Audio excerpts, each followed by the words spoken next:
We are all for the most part familiar with The Exorcist, the story of a young girl possessed by a demon resulting in an exorcism. However, what if I told you this was based on a very real story? Out there in the world there are a ton of cases of demonic possession. Some of course linked to mental illness, however others have never been explained. So today on Top 5 Scary Videos I'm going to be counting down our list of the top 5 scary demons that possessed someone. Before we begin, be sure to stick around until the end of the video where I'll be responding to some of your comments. And with that, let's jump in. Coming in at number 5, Roland Manheim. In the late 1940s in the United States, priests of the Roman Catholic Church performed an exorcism on a boy referred to as Roland Doe or Robbie Manheim. The 14-year-old boy was the victim of demonic possession, and the events were recorded by the attending priest. These events were in turn used as elements in the 1971 novel The Exorcist. According to reports, the family experienced strange noises, furniture moving on its own accord, and ordinary objects such as vases flying or levitating when the boy was nearby. The family were forced to turn to a priest and an exorcism was conducted. During the exorcism, the boy allegedly slipped one of his hands out of the restraint, broke a bed spring from under the mattress and used it as a weapon, slashing the priest's arm. A second exorcism was forced to take place, during which time it was reported that words such as evil and hell along with other various marks appeared on the boy's body. Moreover, Roland broke the priest's nose, and following the rite, Roland Doe went on to lead a rather ordinary life. Good for him. Coming in at number 4, Michael Taylor. Michael Taylor's name became known in England in 1974 as a result of the Ossett murder case and his alleged demonic possession. Taylor lived in West Yorkshire working as a butcher, and in 1974 his wife Christine stated to a Christian fellowship group to which Taylor belonged that his relationship with the leader of the group, Mary Robinson, was carnal in nature. Taylor also admitted that he felt evil within him and eventually attacked Robinson verbally. His behavior began to get more erratic, resulting in the local vicar calling in other ministers to cast out the demons residing inside the man. An exorcism occurred on October 5th and 6th in 1974 at St. Thomas Church in Garber. According to an authority on folklore and the occult, Bill Ellis, the exorcists believed that they had, in an all-night ceremony, invoked and cast out at least 40 demons, including those of incest, bestiality, blasphemy, and lewdness. At the end, exhausted, they allowed Taylor to go home, although they felt at least 3 demons, insanity, murder, and violence, were still left inside of him. When he returned home, Michael Taylor brutally murdered his wife, Christine, as well as their poodle. He was later found by policemen naked in the street, covered in blood. He was ultimately acquitted on the grounds of insanity and was sent to Broadmoor Hospital for just 2 years before being found guilty of indecently touching a young girl. He was once again ordered into psychiatric treatment. Coming in at number 3, Anna Eckland. Anna Eckland is a pseudonym for Emma Schmidt, an American woman whose alleged demonic possession and exorcism occurred over several decades, culminating in an extensive exorcism that lasted from August to December of 1928 in Erling, Iowa. In her early years, Emma reportedly began exhibiting signs of possession during her adolescence, demonstrating revulsion of holy objects, disturbed thoughts, and inability to enter churches. She also began to take part in unspeakable sexual acts.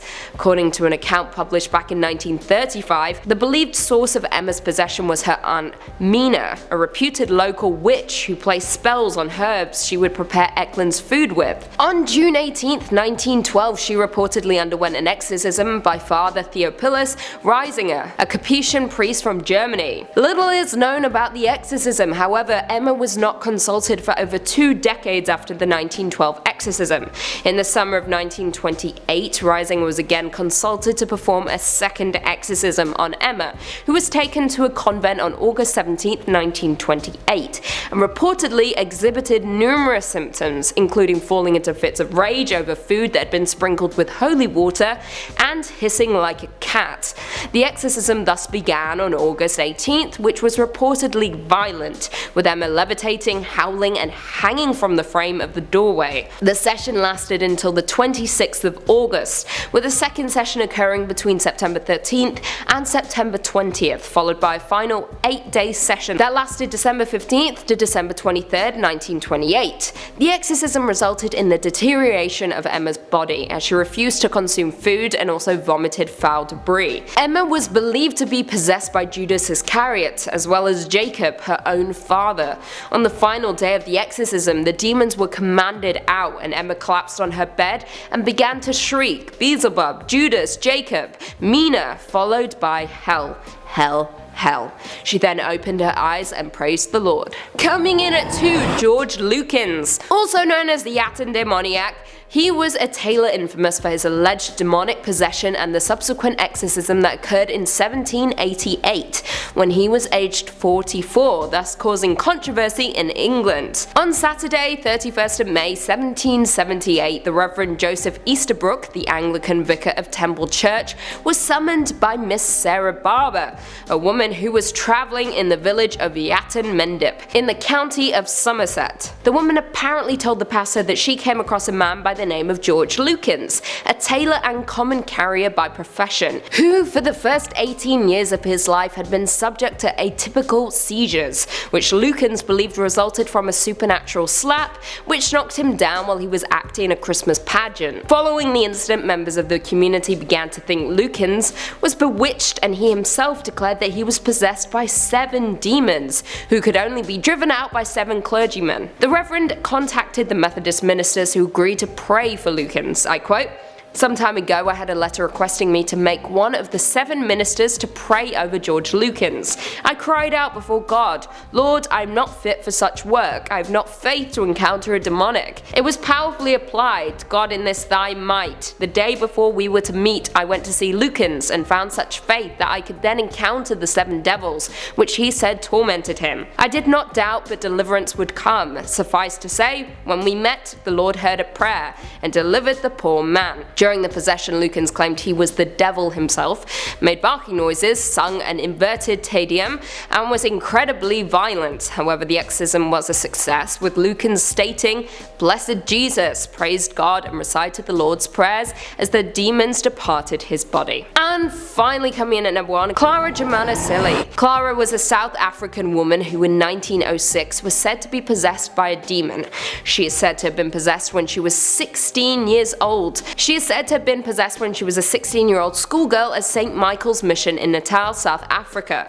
According to reports, at 16 years old she made a pact with Satan, and this is said to be the cause of her demonic possession. I mean, makes sense to me. In an account written by a nun, Clara was said to be able to speak languages of which she had no previous knowledge. Classic devil business if you ask me.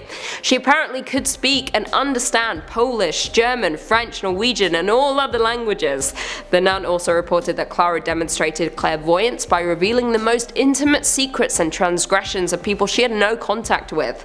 Not only that, but she could not bear the presence of blessed objects and seemed imbued with extraordinary strength and ferocity. Her cries also had a savage bestiality about them. I quote, "No animal had ever made such sounds, neither the lions of East Africa nor the angry bulls. At times it sounded like a veritable herd of wild beasts orchestrated by Satan had formed a hellish choir." According to eyewitnesses, the girl was said to have levitated 5 feet into the air, sometimes vertically and sometimes horizontally. When sprinkled with holy water, the girl was reported to have come out of the state of her satanic possession. Well, there we have it. Do you guys agree with that list? Were there any scary demons that we missed? Leave us all your thoughts and feelings in the comments down below, and perhaps we can do a part 2.